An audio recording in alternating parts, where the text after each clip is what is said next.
Isang magandang araw muli sa bawat isa. Nawa, nakahanda na ang ating mga puso at isipan upang tayo'y makinig at tumanggap ng salita ng Diyos.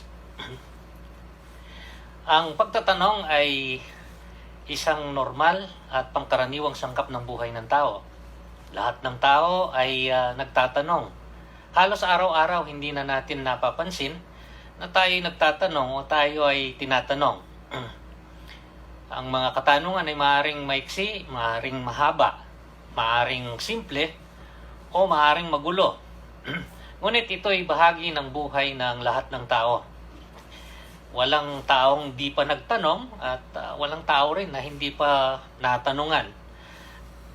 Kahit anong kalagayan natin sa buhay, basta tayo ay merong kaugnayan sa ating kapwa, tayo ay may pakikipagdaupalad, magiging sangkap at bahagi ng ating buhay ang mga katanungan. Sa bawat katanungan ay posibleng may iba't ibang layunin at sa likuran ng layunin ay merong kadahilanan. Maring isa o higit pa. Nung ako'y bata, merong isang matanda sa aking pagpunta sa eskwelahan, sa tapat ng kanilang bahay, pag ako'y nakita, palaging tinatanong, "Boy, ano ang ulam nyo kanina?" Siguro ay dahil napakabait nung matanda, ay may malasakit sa aming kalagayan. Siguro ay naninigurado na kami nakakaraos. At pwede rin naman na simpleng pag-uusyoso lamang. Maraming uri ng katanungan. Kung minsan, ito ay may pagdududa, merong suspetsya, may pagmamalasakit, o meron lang gustong malaman talaga. So questions are normal parts of our Christian and normal human lives. There are different reasons why people ask questions. Maybe out of mere curiosity, out of concern, or out of suspicion. O minsan tatanungin ka, bakit ka na late? Saan ka nanggaling? Bakit mo ginawa yon? Sino gumawa nito? So, ito ang mga posibleng narinig na natin. Ito ay mga posibleng naitanong na rin natin. Kung minsan, ang mga katanungan ay pansukat sa kaalaman ng mga tao upang malaman kung gaano karami o gaano kagaling ang tao sa paglikom ng mga kaalaman. Kung minsan ito ay parang katuwaan lang. Merong mga palabas noon na palaging merong mga pagtatanong. Merong isang noontime show noon palaging bahagi ng kanilang segment yung question. Merong pagtatanong para magkaroon lang ng katuwaan. Ngayon, maging sa kaugnayan ng tao sa Diyos, ang katanungan ay isang bahagi. Ang tao ang maraming tanong sa Diyos. Ang iba ay tanong na maayos at mahusay ang kapahayagan. Kagaya ng, "Panginoon, ano po kaya ang dapat kong gawin sa sitwasyong ito? Panginoon, dapat ko ba kayang gawin ito o hindi? Panginoon, ano po ang maaari kong matutuhan o anong tinuturo mo sa akin sa aking pinagdaraanan ito?" Ngunit ang ibang katanungan ay maaaring minsan may pagdaramdam, may paninisi. "Panginoon, bakit?" Ayun. O kaya, "Akala ko ba sinabi mo sa akin ang ganito? Bakit hindi nangyayari ito?" So, yan ang mga posibilidad. Ang ilan sa mga katanungang ito ay di na bago sa ating pandinig. At ang ilan ay nasambit na ng ilan sa atin. Ang ilang mga katanungan natin ay maaaring magbigay ng kaluguran sa Diyos. Siya ay maaaring masiyahan. Ang ilan naman ay maaaring magdala sa Kanya ng kalungkutan. Ngunit, sa araw na ito, meron akong tanong. Paano naman kung ang Diyos ang nagtanong? Kaya nga, Yan ang ating tutuklasin sa ating pagtalakay ngayon ng salita ng Diyos. Ang Diyos ba ay nagtatanong din naman? Ano ang mga kaparaanan ng pagtatanong ng Diyos? At ano kaya ang kanyang mga kadahilanan? Sa araw na ito, ako ay magsasalita sa paksang ang mga pinakaunang tanong na galing sa Diyos. At yan ay titingnan natin, siyempre, sa unang bahagi ng kasulatan dito sa Aklat ng Henesis, dito sa 3 kabanata. Nagamit ko na ito sa ibang paksa na aking tinalakay sa Nagdaan. Ngunit ngayon ay titingnan natin ang isang nilalaman nito na may kaugnayan sa katanungan. Babasahin ko ang nakatala sa pagkakasalin niya dito sa Tagalog, sa Magandang Balita Biblia. Henesis 3 kabanata. Ang ahas ang pinakatuso sa lahat ng hayop na nilikha ng Panginoon, Yahweh. Isang araw, tinanong nito ang babae, totoo bang sinabi ng Diyos na huwag kayong kakain ng anumang bungang kahoy sa halamanan? Sumagot ang babae, maaari naming kanin ang anumang bunga sa halamanan, huwag lamang ang bunga ng puno na nasa gitna nito. Sinabi ng Diyos na huwag naming kakainin ni hihipuin man ang bunga nito. Kung kami raw ay kakain nito, mamamatay kami. Ngunit sinabi ng ahas, hindi totoo yan. Hindi kayo mamamatay. Sinabi lang yan ng Diyos sapagkat alam niyang kung kakain kayo ng bunga niyon, ay makakaunawa kayo. Kayo'y magiging parang Diyos. At malalaman ninyo ang mabuti at masama. Ang punong kahoy ay napakaganda sa paningin ng babae at sa palagay niya ay masarap ang bunga nito. Naisip din niya, nakahanga-hanga ang maging marunong, kaya't pumitas siya ng bunga at kumain nito. Binigyan niya ang kanyang asawa at kumain din ito. Nagkaroon nga sila ng pagkaunawa matapos kumain. Noon nila nalamang sila'y hubad. Kaya kumuha sila ng mga dahon ng igos. Pinagtahi-tahi nila ang mga ito at ginawang panakip sa katawan. Nang dapit hapon na, narinig nilang naglalakad sa halamanan ang Panginoon, Yahweh. Kaya't nagtago sila sa mga puno. Ngunit tinawag niya ang lalaki at tinanong, nasaan ka o saan ka naroon?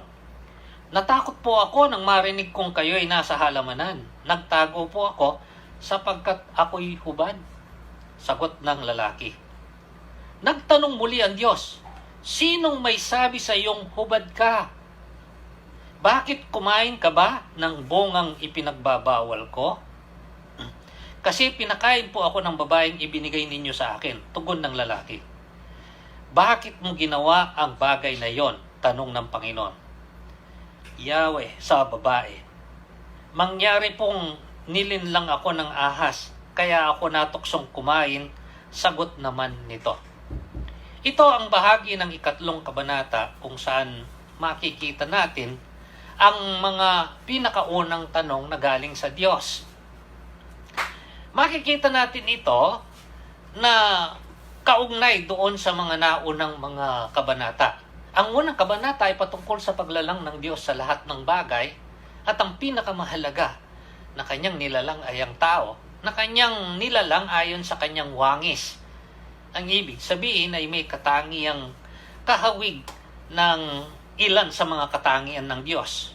Upang sa ganon magkaroon ng isang kaugnayan sa Diyos at magkaroon ng pakikipag-ugnayan sa Diyos. At makikita rin natin doon sa 2 kabanata ang mga pagtatagubilin ng Diyos sa kanyang nilalang na tao, ang lalaki at babae. Upang sa ganon ay malaman nila kung anong nasa kaisipan ng Diyos at kung ano ang mga panukala niya para sa kanila. Ngunit eto ngayon at nandito tayo sa 3 kabanata ng Henesis at nakita natin kung ano ang nangyari. Alalahanin natin na lahat ng ginawa ng Diyos at lahat ng mga sinambit ng Diyos ay may layunin. ang totoo, nang lalangin niya ang maraming mga bagay, ito ay sa pamamagitan ng kanyang pagpapahayag lamang. Magkaroon ng liwanag, ang sabi niya, at nagkaroon ng liwanag. Kung ano ang kanyang sinambit, ang nanggaling sa kanyang bibig, ito ang nagkaroon ng kaganapan. At makikita natin doon sa huling bahagi ng unang kabanata hanggang sa ikalawang kabanata doon, ang kanyang mga layunin o ang pinakamahalaga ay nakaugnay lahat sa tao. Ang mga ginawang ibang mga bagay ng Diyos ay upang maiugnay sa tao na kanyang nilalang sa kanyang wangis. So, everything God says and everything He does has a purpose. Okay? And everything He does and says are intended as a means of revealing to man what is in his mind, including questions. Kaya nga ngayon, eto tayo.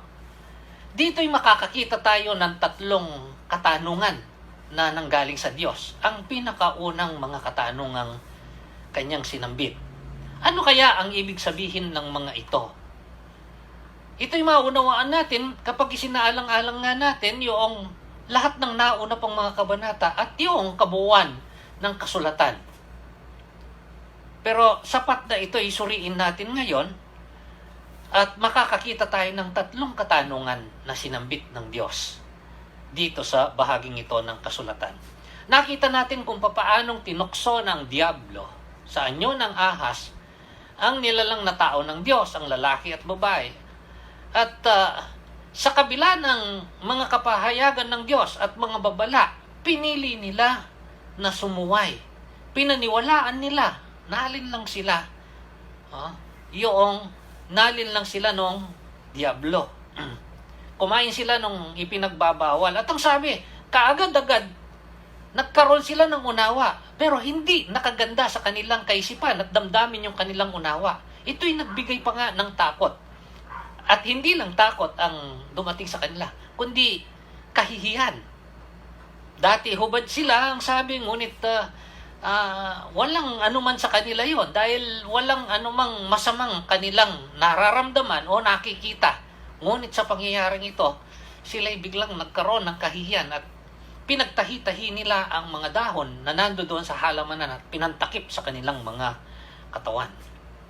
Anong mga katanungang ito na nanggaling sa Diyos? At ano ang mga kahulugan naman nito? Ang una ay makikita dito, mula sa talatang 8 hanggang 9, ang sabi, nang dapit hapon, narinig nilang naglalakad sa halamanan ang Panginoong Yahweh, kaya't nagtago sila sa mga puno. Ito'y pagpapahiwatig na sa panahon na nagdaan, gaano man ito kaiksi o kahaba na dito sa bahaging ito ng ating isinasaalang-alang na kasulatan, ay nagkaroon na ng mga panahon at pagkakataon na ang Panginoong Diyos, hindi man inilarawan dito, ay dumadako doon sa halamanan upang sa ganon makipag-ugnayan doon sa dalawa. Alam nila kapag dumarating ang Panginoon. Kaya ang sabi dito, nagtago sila sa mga puno.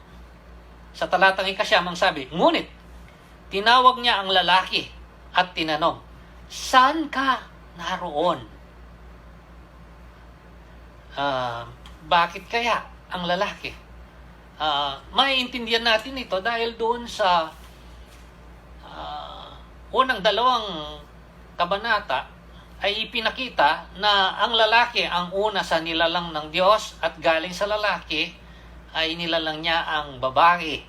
At ang lalaki ang siyang pinamahalaan niya na mamuno. Hindi lang sa buong halamanan at lahat ng nilalaman nito, kundi sa kanyang kamukha o katuwang na babae. Etong tanong ng Panginoon. The Lord God called Adam and said to him, where are you?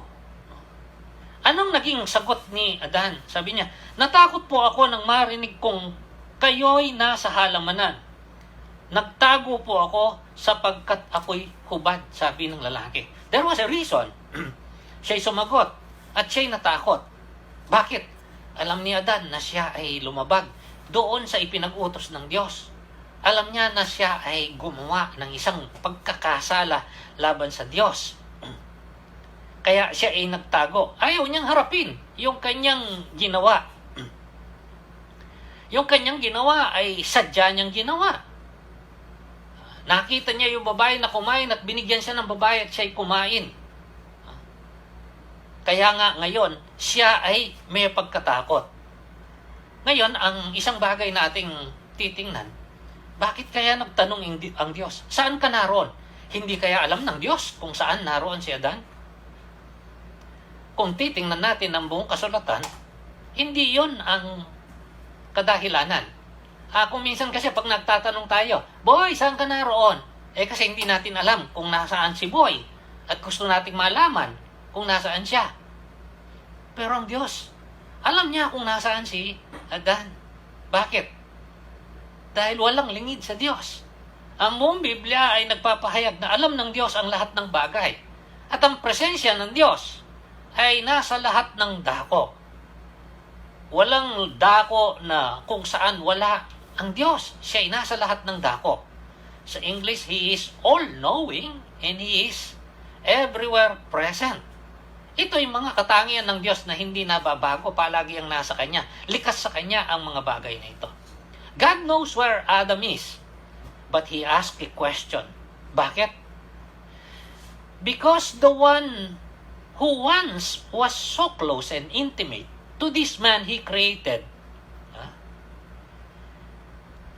knows that this man is turning away from Him and he has separated himself from his God. Ang Diyos ay nakakaunawa at nakakaalam na yung taong nilalang niya na dati napakalapit sa Kanya, malamang na malamang, palagi yan, regular, nakikitagpo sa Diyos doon sa halamanan. Maaring pag narinig na ang Diyos, excited ito, maging yung babae, upang sa ganun makatagpo ang Diyos. Sa anong kaparaanan na hindi inilarawan dito. Pero sapat na malaman natin, ito ay isang pagkaraniwang bagay na nangyayari, ngunit biglaan ng dahil sa pangyayari. Siya ngayon ay lumalayo ng dahil sa pagkatakot. God asked Adam to reach out to Adam, who in his now sinful condition would normally turn away from God. Dahil sa kanyang kinalagyan ngayon na sitwasyon. Ang ipinapakita dito sa atin ay yung katangian ng Diyos. Namulat sa Paul, ang nasain at layunin ng Diyos ay magkaroon ng pakikipag-ugnayan at isang malapit na ugnayan sa kanyang taong nilalang. Kaya nga nilalang niya ang tao sa kanyang wangis. God has always desired fellowship with the man He created, whom He created in His image. Gusto niya na maging malapit ang tao sa Kanya. Ayaw niya na lumayo ang tao sa Kanya. He wants man to be close to Him, never turning away from Him. Madalas sa tao, ang akala nila ang lumalayo o ang malayo ang Diyos. Pero itong kabaligtaran. Madalas, ang malayo ang tao. Hindi ko naman sinasabing ang tao hindi lumalapit sa Diyos, pero madalas lumalapit ang tao sa Diyos pag may pangangailangan. Pero sa higit na maraming pagkakataon, ang tao ang lumalayo sa Diyos at tumutunton doon sa landas na gusto niya. At kung minsan ay malayo o hiwalay doon sa kagustuhan ng Diyos. It's not God who is far away from man, but it's man who is far from God. And I'm talking about all men. Dahil itong sinabi ng kasulatan. Dahil ang lahat ng tao ay nagkasala. Walang pagdududa ngayon, maaaring masabi natin, kung gagamitin natin itong halimbawa, ang Diyos ay nagtatanong pa rin ng ganitong katanungan. Nasaan ka? Maaaring hindi lang Adan ang ginagamit niyang pangalan, kundi maraming iba't ibang mga pangalan. Kasi ito yung punto rin. Even though you have someone nearby or close to you, if you ignore that someone, he will seem to be so far. Kahit naman sa normal at natural natin, sa physical nating mga buhay at kaugnayan, kung merong isang tao na physical na malapit sa'yo, pero hindi mo pinapansin o ayaw mong bigyan ng pansin, parang siya napakalayo. God wants us to know whether we are believers or not, that He wants us close to Him.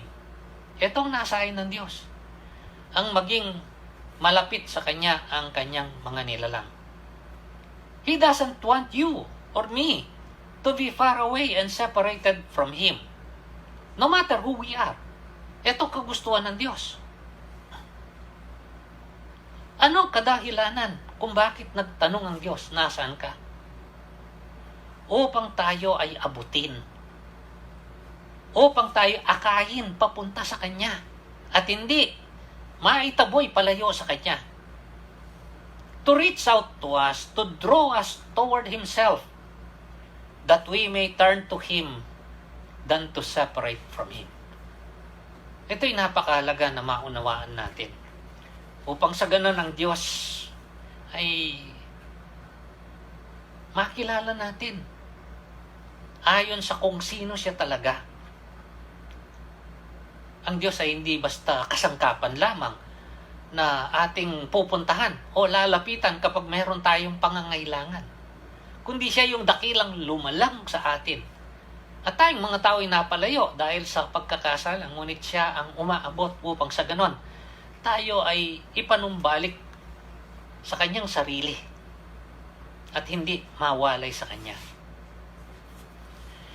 At ang unang katanungan ng Diyos na sinagot ng lalaki naman ay nauwi sa ikalawang katanungan dahil dun sa kasagutan ng lalaki.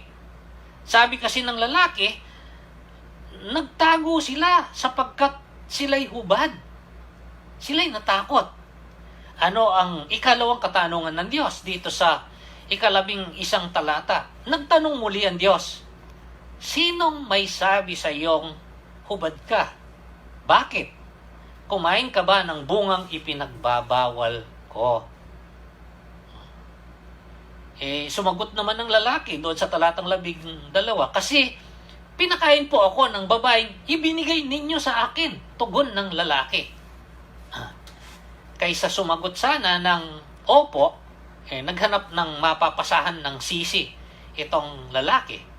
At totoo naman yung kanyang sinabi. Pinakain nga siya talaga nung babaeng ibinigay ng Diyos sa kanya.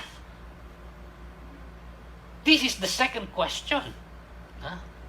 Who told you that you were naked? Did you eat from the tree that I told you not to eat? Ang katanungan ko ulit, hindi ba alam naman ng Diyos na kumain sila? Ang sagot ulit, alam ng Diyos. Pero may dahilan ng Diyos. Sabi ko nga, for everything that God does, there is a reason behind it. God sees everything.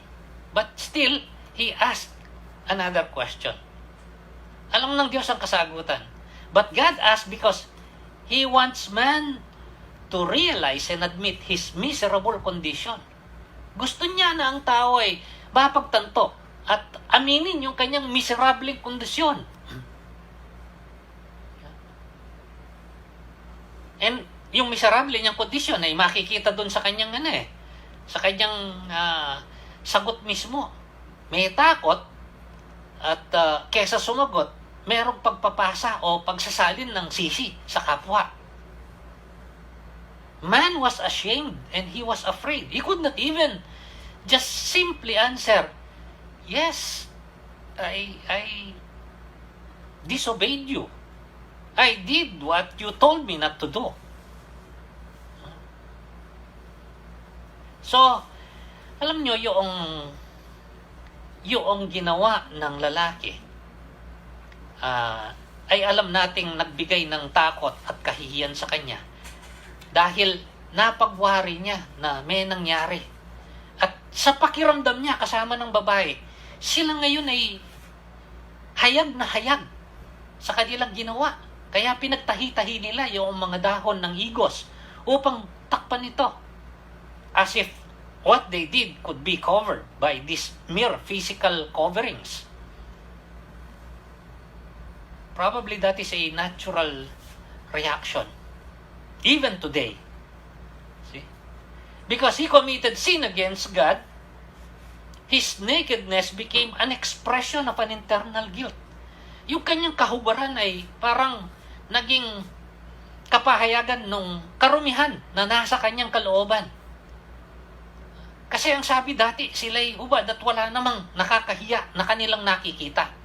Ngunit ngayon sa kanilang paningin, dahil nagkaroon ng kaibahan doon sa nilalaman ng kanilang kaisipan, sila'y nagtakip ng kanilang pangangatawan.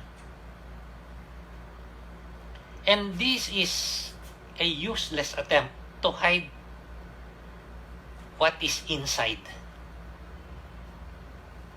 See, the problem is within and it's not outside.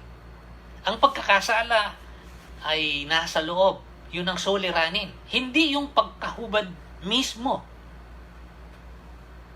Many people today are in this same miserable condition. They try to cover up their internal problems with matters of external things. They have sometimes shame, they have fear, they have guilt, but they put on what you call external cosmetics, like beautiful clothes, gorgeous houses, a career and profession, popular friends, even a religious life. But in reality, the shame is there. The problem exists. Alam po ninyo, ayaw ng Diyos na tayo mamuhay ng miserable. He doesn't want us to live in shame. He doesn't want us to live in fear or guilt. He doesn't want us to be like fugitives, afraid of our own shadows. Kailanman na hindi ninasa ng Diyos na tayo mamuhay na parang mga takas, na mga bilanggo. Konting kaluskos lang o sa anino ay natatakot tayo. Probably I could say he is still asking people, have you done what I have told you not to do? Why? So that they will realize and admit the foolishness of hiding from God. So that we will turn to Him for help. Bakit itinanong ng Diyos ang ikalawang katanungan? Bakit mo alam na ikaw ay hubad? Kinain mo ba yung bunga na sinabi kong hindi mo dapat kainin? He asked this question to convince Adam to turn to him for help.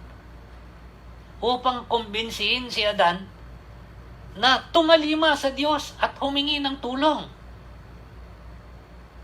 He is still doing that. That we may repent and be forgiven and cleansed rather than repeat sin again and again and remain in misery. Pero ang sinabi ni Adan, eto pong babaeng ibinigay nyo sa akin na totoo naman. We tend to do that. We can point a finger to this and to that. And we don't ever run out of where we can point our fingers. At ito naman ang naging reaksyon ng Diyos muli dahil dun sa kasagutan ng lalaking si Adan. Sabi niya, ito pong babaeng ibinigay niyo sa akin.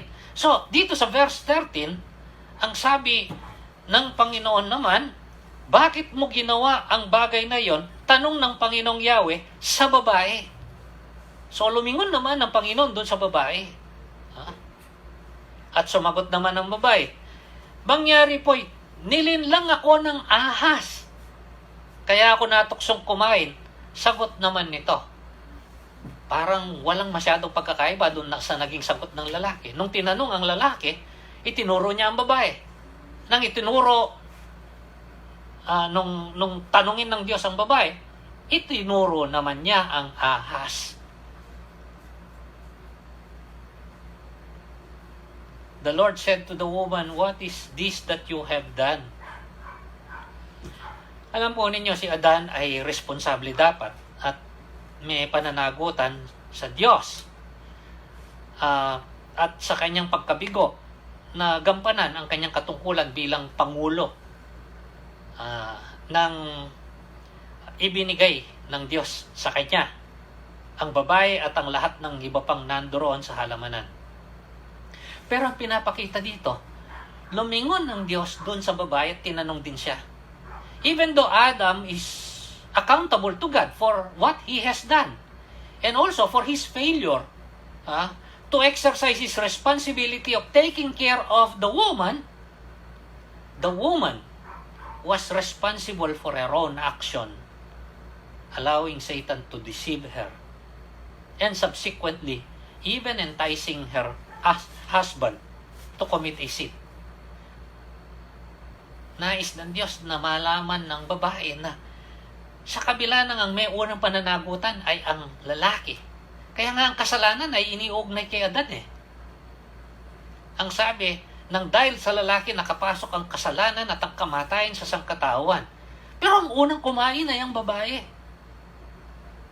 At binigyan lang niya ang lalaki. Ngunit ang lalaki na pinagkatiwalaan, ang siyang binigyan ng responsibilidad ng Diyos. Ngunit hindi nawala ang responsibilidad na personal doon sa personal na gawa ng babae.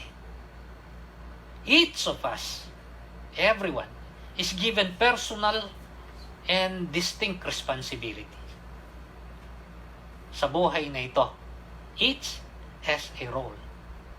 Each must give an account. To each one's life, he or she is still responsible. Sa bawat buhay ng bawat isa, siya pa rin ang merong pananagutan. Kaya hindi tayo nabubuhay para sa sarili lamang natin. God wants us to be responsible individuals. To Him first, then to others. Kasi siya yung lumalang sa atin. Kasi nilalang niya tayo, pare-pareho sa kanyang wangis upang magkaroon ng kaugnayan sa isa't isa. Gaya ng gusto niya na magkaroon tayo ng kaugnayan, bawat isa sa kanya. Does our actions affect other people? Yes. Especially, not only our relationship with God, but their relationship with God as well. God may be asking today, what have you done? Para ano? Para maturuan tayo na angkinin o aminin ang ating personal na responsibilidad. Panindigan ang ating mga kanya-kanyang pananagutan. Tatlong napakasimpleng katanungan. Pero hindi lang upang magkaroon ng usap-usapan. Usap-usap lang, hindi. Napakaseryoso. Because God would never ask anything without any reason. And the reason must be serious reason. It must be related to what happened. The first question is to Adam, where are you? God knows. Pero He wants to reach out to Adam.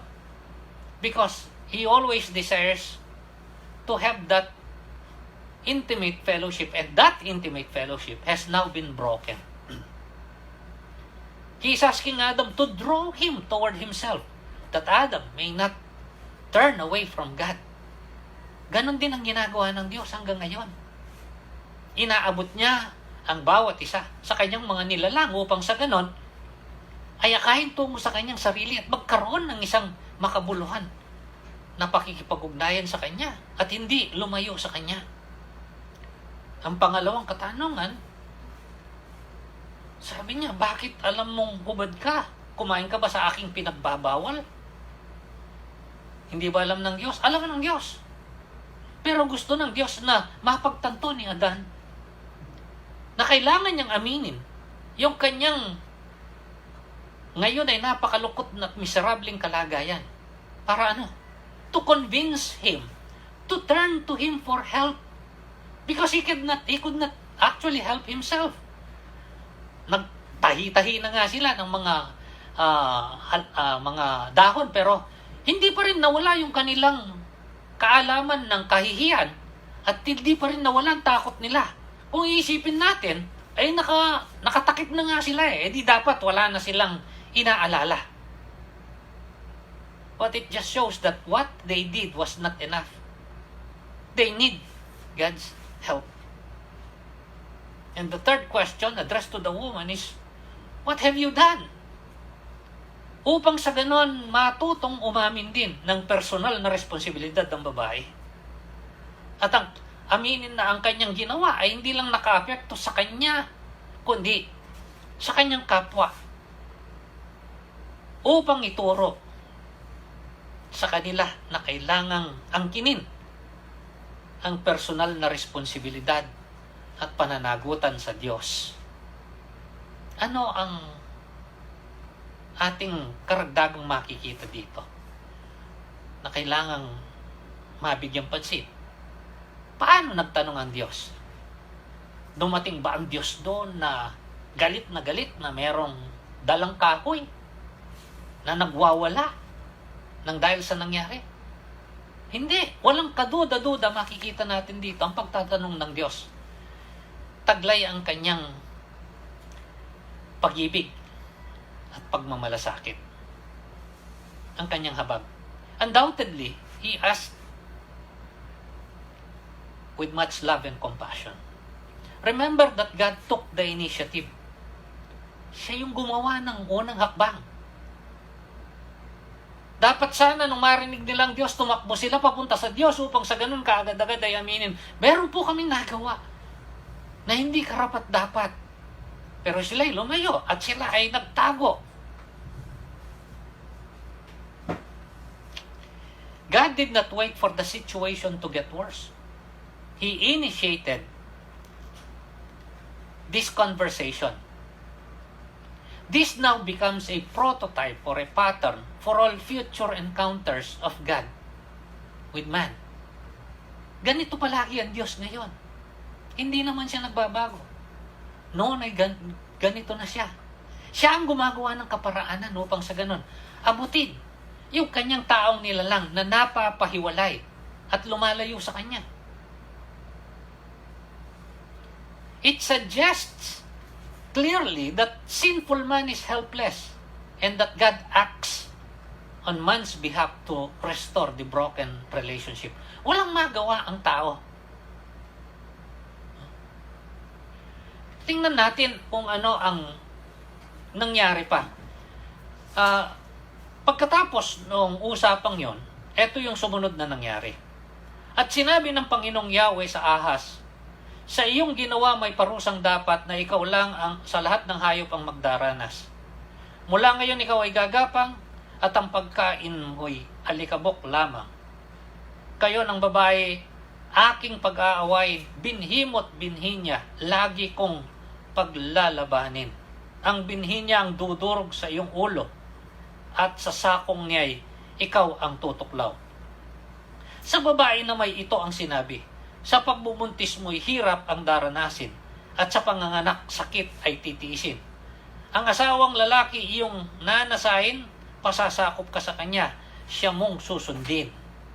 Ito naman ang sinabi ng Diyos kay Adan, dahil nakinig ka sa iyong asawa, nang iyong kainin ang ipinagbawal kong bunga, dahil dito'y sinusumpa ko ang lupa sa hirap ng pagbubungkal, pagkain mo'y magmumula, mga damot tinik ang iyong aanihin, halaman sa gubat ang iyong kakainin. Sa pagod at pawis, pagkain mo'y manggagaling, maghihirap ka hanggang sa malibing dahil sa alikabok o alabok. Doon ka nang galing, sa lupang alabok, ay babalik ka rin. Eba ang tinawag ni Adan sa kanyang asawa sapagkat siya ang ina ng sangkatauhan. Ang mag-asaway, iginawa niya ng mga damit na yari ng balat ng hayop. Pagkatapos sinabi ng Panginoong Yahweh, katulad na natin ngayon ang tao sapagkat alam na niya ang mabuti at masama. Baka pumitas siya at kumain ng bungang kahoy na nagbibigay buhay at hindi na siya mamamatay. Kaya pinalayas niya sa halamanan ng Eden ang tao upang magbungkal ng lupa sa kanyang pinagmulan. Pinalayas nga siya ng Diyos. At sa dakong silangan ng halamanan ng Eden ay naglagay ang Diyos ng bantay na kerubin. Naglagay rin siya ng espadang nagniningas na umiikot sa lahat ng panig upang hindi malapitan ni numan ang punong kahoy ng buhay. Maring ito'y makapagtataka kung walang masusing pagsusuri at pag-aaral nito. Dahil sinabi ko nga, ang nasain ng Diyos ay ang abutin ng tao sa kanyang miserableng kalagayan upang matutong mapagtanto ang kanyang kalagayan, humingi ng tulong sa Diyos at mapanumbalik. Upang sa ganon matuto na umangkin at kumilala ng personal na responsibilidad at pananagutan. Pero sa lahat ng ito, sa itinanong ng Diyos, dahil sinabi ko nga na ang tao ang walang sapat na kakayanang pansarili upang maisaayos ang naging kalagayan niya, mayroong bang kasagutan naman ng Diyos? Oo, may kasagutan ng Diyos. If God asks questions, does He have answers? Yes, He does. God has sufficient and proper provision to take away the shame that man cannot hide by his own means. Magtataka ang iba kung bakit ganon ang sinabi na mangyayari. Parang napakasakit yata. Yan ay likas na bunga ng pagkakasala. Nagbabala ang Diyos, sinabi niya. At totoong sinabi ng Diyos. Kaya nga naging masama ang resulta sa buhay nila. Pero kaakibat ng pagpapahayag ng mga bunga ng kanilang pagkakasala ay merong isang pangako ang Diyos doon sa talatang 15. Ang sabi, sa kanyang pagpapahayag ng kanyang kahatulan doon sa ahas o sa diablo, kayo ng babae aking pag-aawain, binhimo't binhi niya, lagi kong paglalabanin. Ang binhi niya ang dudurog sa iyong ulo at sa sakong niya'y ikaw ang tutuklaw. Ang sinabi ay merong binhi ang babae na siyang ultimong dudurog dun sa ginawa at pinasimulan ng diablo. At dito natin may uugnay ang kabuuan ng nakatala sa kasulatan at ginawang malinaw hanggang sa dumating ang bagong tipan. Kaya nga, meron tayong isang dakilang talata sa Biblia na makikita sa bagong tipan. Ang John 3:16. Gayon na lang ang pag-ibig ng Diyos sa sangkatawan. Kanyang sinugo ang kanyang bugtong na anak upang sino mang sa kanya'y manalig ay hindi mapahamak, kundi magkaroon ng buhay na walang hanggan. He sent His only begotten Son. He took the initiative. He reached out. Kagaya ng ginawa niya dun sa halamanan. Ang katuparan nito, nang sinabi sa talatang 15, ay ginawa ng Panginoong Hesukristo. At ang lahat ng nanalig sa Kanya ay pinanumbalik doon sa kaugnayan ng Diyos. Kaya sinabi doon sa isang bahagi ng kasulatan, sa 1:1 ng kabanata, talatang 11, na sa lahat ng sa Kanya'y nanalig kay Hesukristo ay binigyan ng karapatang mga tawag na anak ng Diyos. Ang napalayo ay ibinalik. He gave the provision. Yes, He asked the questions. There were reasons behind the questions, but He also provided the answer. The answer is the Lord Jesus Christ. Siya ang kasagutan. At alam ninyo, merong paglalarawan dito. Paano nangyari yon? Ang sabi dito, doon sa talatang 20, Eva ang tinawag ni Adan sa kanyang asawa sapagkat siya ang ina ng sangkatauhan. Ang mag-asawa'y iginawa niya ng damit na yari sa balat ng hayop. Ito isang parang misteryo. Kung matatandaan ninyo, ang lalaki at babae sa pagtatangka nilang itago ang kanilang kahihiyan dahil sa kanilang takot, pinagtahi-tahi yung mga dahon ng igos na kanilang nakuha upang pantakip sa kanilang katawan. Pero ang sabi dito, ito'y pinalitan ng Diyos. Ang paraan ng tao hindi sapat upang malunasan ang kanyang suliranin. Ang Diyos ang naglarawan ng tamang paglulunas. Ano yon? Pinalitan niya ang damit na kanilang kasuotan. At anong kanyang ginawa? Ito ay sa pamamagitan ng yari ng balat ng hayop? Paano nagkaroon ng damit na yari ng balat ng hayop? Kinailangan na magkaroon ng kamatayan yung hayop bilang kapalit doon sa tao, upang yung balat ay makuha at ito'y pantakip sa tao. Nagbibigay ng pag-uugnay doon sa sinabi patungkol sa Panginoong Jesucristo, na siya ang kordero ng Diyos na nag-aalis ng kasalanan ng sangkatawan, ang nagbigay ng kanyang sariling buhay upang pagbayaran ang kasalanan at pawiin ang kaparusahan nito, upang sino mang manalig sa kanya ay magkaroon ng buhay na walang hanggan, may balik doon sa kanyang kaugnayan sa Diyos. Maaaring magtatanong yung iba, bakit itinaboy ng Diyos doon sa halamanan ang lalaki at babae? At ayaw niya na sila ay magbalik doon. God drove them away from the garden and the wonderful things in the garden, not only because it is a part of the consequence of their sin, but because He doesn't want these people He created to depend on what was in the garden, but to depend on Him. Ayaw ng Diyos na mamuhay sila ng miserable, na nagdidepende doon sa laman ng halamanan. Namasiyan silang kumakain doon sa bunga ng nasa halamanan, pero miserable sila ng dahil sa pagkakasala, dahil sa takot, dahil sa pangamba, dahil sa agam-agam, dahil sa kahihiyan. Itinaboy sila upang hindi sila magdepende doon sa nasa sa halamanan, kundi magdepende sila sa Diyos. And this is what is happening to some people today. People distract themselves with what God has made rather than turn to God Himself. Nawa sa pamamagitan ng ating pag-aaral na ito ay makapulot tayo ng isang napakahalagang aral. Nawa, kung ikaw ay nakikinig, nanonood, at alam mo na ikaw ay nasa kahawig na miserableng kalagayan ni Adan at ni Eva nung panahong yon, nang dahil sa pagkalayo sa Diyos, mapagtanto mo na ang Diyos ang siyang umaabot sa iyo upang mapanumbalik ang kaugnayan sa Kanya.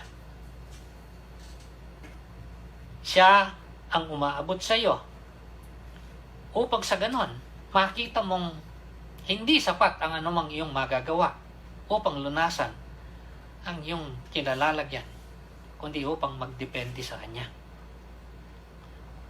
Sana'y makakumbinsi ka na tumugon sa Kanyang hain ang kininang personal na responsibilidad at pananagutan. Ang simpleng kapahayagan at ninanasa ng Panginoon ay tayo maglagay ng ating pananalig, pagkilala at pagtitiwala kay Kristo na siyang nagbuwis ng buhay upang pagbayaran ng ating mga kasalanan. At upang sa ganon, sa ating pagkilala sa Kanya, mapanumbalik yung napakagandang nasayin at layunin ng Diyos. Tayo magkaroon ng buhay at isang buhay na tunay na may kasiyahan. Ang sabi ng Panginoong Hesus, ako'y dumating upang sila'y magkaroon ng buhay at buhay na kasiyasiya. Sa atin naman na nakatugon nito, naway walang hanggang pasalamat, walang hanggang pagbabalik ng pag-ibig sa Diyos ang ating patuloy na ipahayag sa pamamagitan ng patuloy na pagsunod sa Kanya, patuloy na pagtalikod sa anumang bagay na salangsang sa Kanyang kalooban. Tayo'y mamuhay ayon sa Kanyang kagustuhan. At ang kagustuhan naman niya ay Kanyang ipinahayag, kagaya noon sa halamanan. Ngunit ngayon ay higit pa na napakalinaw at kompleto dito sa kanyang kapahayagan dito sa kasulatan. Nawa ating maranasan palagi ang isang napakalapit at napakagandang kaugnayan sa ating Diyos, at hindi ang mamuhay sa pagkatakot, sa pagkabalisa, sa pangamba. Nawa ang kanyang dakilang presensya ang magpanatili ng kapayapaan at kagalakan sa ating mga buhay. Tayo magpasalamat at manalangin. Dakilang Diyos, Ikaw ang lumalang sa amin at nagkaloob ng buhay. Maraming salamat po. Kami po ay napalayo ng dahil sa kasalanan. O Diyos, patawarin mo po kami.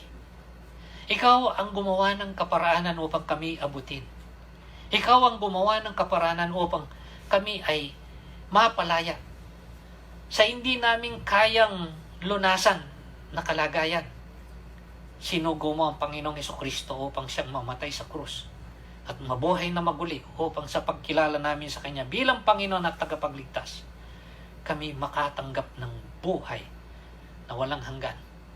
Mapanumbalik ang kaugnayan sa iyo at iyong ariing iyong anak. Salamat po, Panginoong Hesus.